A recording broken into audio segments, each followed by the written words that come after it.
Hey there, folks. Yes, welcome back to another episode of Refuse to Fail.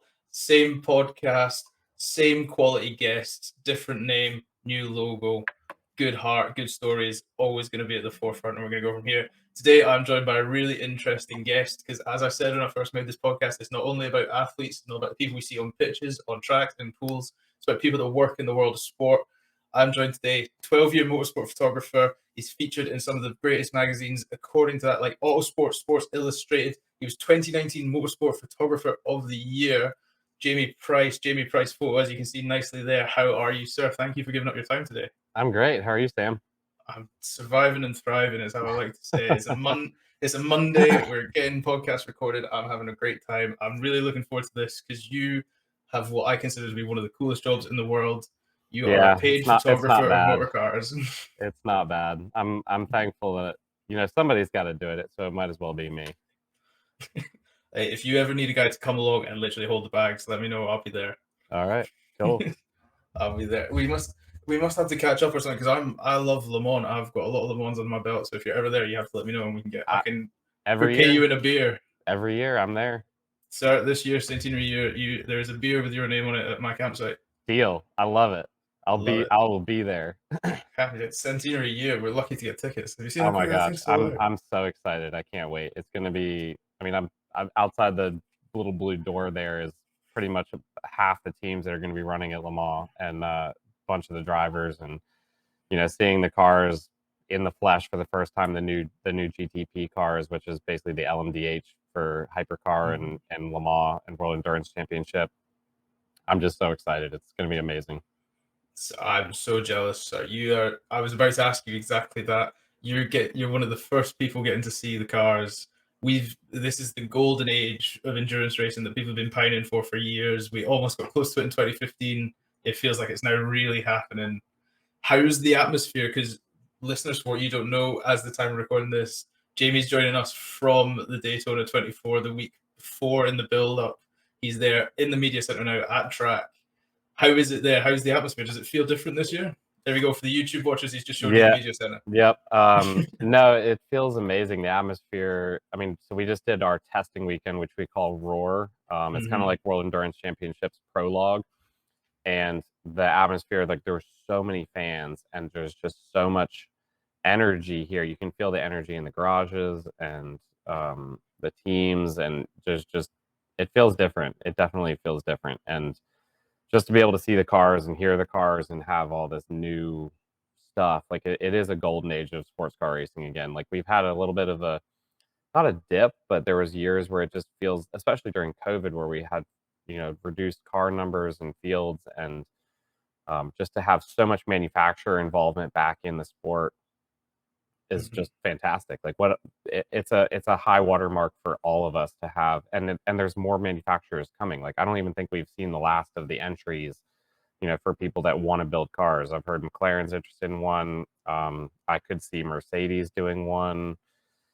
There's just, I know Alpine is interested in doing a hypercar. So there's just a lot of really cool, groundswell within racing, and to have all of it just sitting in one paddock outside there with the new GT cars and the new prototypes is just really special. I know, and like you say, there's so many names on there, especially with, you've got Max taking a great interest in the virtual, so you have to admire the actual racing is on Red Bull's radar as well. So yep. And like we say, if these first couple of years go really well with all these names, it's only going to attract more. And when there's more players, everybody wins. That's how I feel. Yep, everybody wins. So we have to start with the quick fires. I could sit here and talk to you about Le Mans all day and then forget that we're recording the podcast. This is I'm a rugby kid by body type. I'm a motorsports fan by passion. So I love it. So quick fire questions. This is how my wonderful listeners get to know a little bit about you, and then if you have a few questionable ones, you might get a few tweets about it, but it'll be nothing to work back at. So simple, off the top of your dome, this or that. So, for example, nice easy one to get you started. As an endurance racing photographer, I probably know the answer to this one already, but a cup of tea or a cup of coffee? Neither. I don't like caffeine during an endurance race, but if I had to choose one, I'd take coffee. Nice. What's the secret then if there's no caffeine? Water. Hydrate. Really? Yeah. Caffeine is a really horrible thing during an endurance race, because once you start that drip, you have to keep it going because you can't drop. If you get to a point where you've started the caffeine and you feel the buzz and you feel awake, eventually that's going to wear off, and you can't keep it going for 36 hours. Like, it doesn't work like that. Your body just gets to the point where you can't keep pushing it up and up and up and up, and then you will crash. And every time I've gone to an endurance race and had caffeine, I feel worse at the end of it than I do when I go to an endurance race and just drink water and have like healthy snacks and keep my body running, because it's really, really hard on your body. So the trial tribulation of barbecues and beers is not the way forward. If you were going to sleep at all during the day and you just treat it as a normal day out, then it's fine. But for those of us that are up for the entire thing with maybe like a short nap somewhere along the way, it is I usually avoid caffeine. Fair play. But yeah, okay. That was a long answer to that one. But no, is what we need is that. So if you had to choose between a relaxing night, would you choose a series or would you choose a movie? Movie. Nice. Okay, if you got to choose, would you rather watch racing in the rain or in the dry? Rain. I think as every motorsport fan wants to see a nice little spanner thrown in the works. Yep. Okay, you're driving to an event or you're just driving for just in the day. Are you more likely to go radio, podcast, or a playlist? Playlist, probably. Nice. We'll have to ask you about the music later. Okay, socks and sliders. So your flip-flops and wearing socks. Is that socially acceptable, yes or no? No. I think that must be a European thing because I'm guilty of it all the time. Okay, you're trying to get something organized with a friend or the partner. Are you going more likely to FaceTime them, or are you going to text and just let that conversation drag on? Depends on the person, but I guess with my wife, probably if it's something serious, FaceTime. But other than that, text. Yeah, I think that's the common answer. Right, sweet or salted popcorn for a movie? Ooh. Salty, I guess. Yeah. Fair play. Okay, if you had to get rid of one tomorrow, Twitter or Instagram? Twitter. Yeah, I think everybody agrees. Twitter we can sucks. do without Twitter, really. Yeah.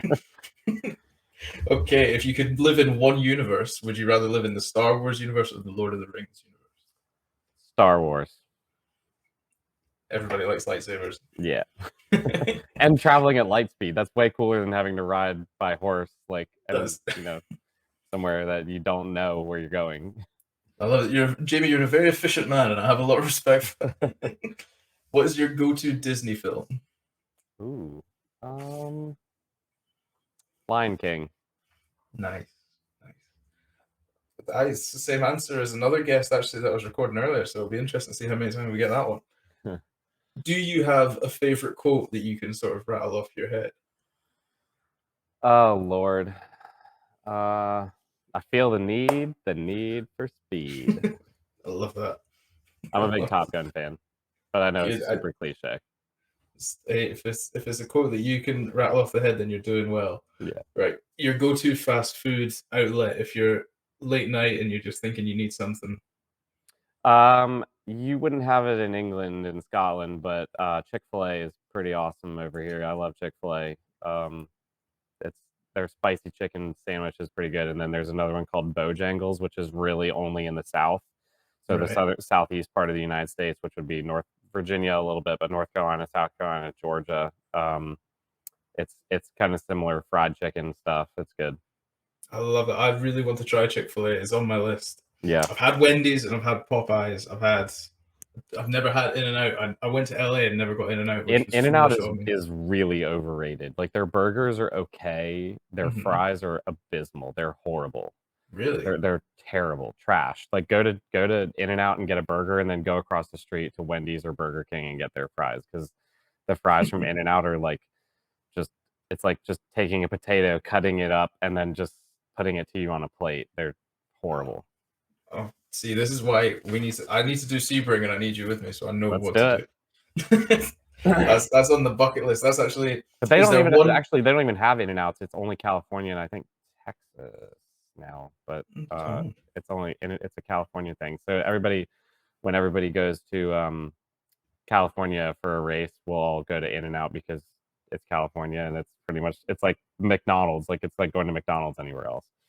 let's do it. We'll find some way for somebody to source an in-person podcast, and we'll have All an right, excuse to do it in cool. Cal. This is the dream when I made the podcast. I just want people to pay me to go around, just tick off bucket list items in the name of work. Okay, right. What do we have left? What is your favorite racetrack of all time? Ooh, you know, I was actually watching videos last night from Macau. I've done Macau a couple times as a photographer. I've done it 5 or 6 times, and it's pretty awesome. It's pretty Wow. special. It's like this. It's like a Monaco, but smaller and faster and tighter. Like it's wild. As a photographer, it's wild. But Monaco is pretty special. Le Mans is pretty special. I love Long Beach a lot. There's some good ones. I love street circuits. Good. I loved watching the Long Beach races last year. Actually, everybody Yeah. keep beaching themselves on that roundabout for some reason, but it was a good race. It's gonna be wild this year. It's gonna be crazy. I know. I just worry as the cars get longer that it's going to get more and more difficult. But I think they'll be okay. They are bigger, but I think they'll be okay. amazing. Well, there we go. The final 2 bits of the quick fire, but I did give you a bit of a chance for these ones. Is your favorite piece of memorabilia that you managed to collect on your journey so far? I have 5. So right before NASCAR ditched their 5 lug nuts, where they would go, I stole some lug nuts off the ground at a NASCAR race from one of the Hendrick cars. I think it was Kyle Larson's car. So I have 5 lug nuts sitting in my office, and then I have a champagne bottle from this race actually, where my buddy Jordan Taylor was P2, I think, that year. So he gave me his champagne bottle, and I have that in my office. That's ridiculously cool, and that Yeah. is the perfect answer I wanted to something like, because a lot of people go medals or jerseys, which are incredible pieces of memorabilia in their own right. It's the little things I love when somebody tells me like, "Oh, I took the name tag above my door at the Commonwealth Games," and it's like little things that people pick up. But lug nuts from the last of the 5 bolts and a champagne bottle from PT doesn't get much better than that. Okay, and a piece of memorabilia you would love to add to your collection? I would love to have one of my driver clients' helmets. I've actually seriously thought about doing a trade, like, hey, I'll shoot for you for 2 weekends or something, whatever the equivalent price of a helmet would be, to get them to give me a helmet to put in my office. So I need to put. I haven't actually asked anybody, but I'm fairly certain I can make it happen. But I just need to ask. I agree. I'd love that. I think my brain would explode if I ended up with an Alan McNish helmet, and I don't think price would be an object. It is in terms of what I have, but in terms of what I'd be willing to pay, price is no object for something. Yeah, like I need to pick the right driver to ask. Like I would love to ask Jordan Taylor, or maybe you know, one of my other good but better driver friends. I'd never get an F1 driver's helmet, but you know, I'd love to get somebody's helmet to put in the office. Yeah, just even I think I'd wear it. Just have it around. I'm running. I can't. There's only so many things you can hang on a wall with close friends. Yeah, exactly. Amazing. Well, there we go. That was the quick fire, and there were some brilliant answers and lovely. I don't think you'll get any mean tweets about those. I think they're all very sensible. I hope not. We'll see. Since we did say Twitter needs to go away, maybe we'll get one from Twitter. Well, then we just won't listen to it because we don't pay attention to Twitter anyway. We'll be okay. Hey, thank you for listening to this Clips episode on YouTube. And then if you want to hear the whole podcast, you can find them on Apple or Spotify, as well as the full video version on this YouTube channel, alongside all the other great content we produce on a weekly basis. Thank you so much for listening, and I hope to see you again on another Clips episode or in the full episode podcast. Tweet us, tag us, let us know what you thought. All the links are down in the description. It means the world that you guys come and support us, so thank you very much.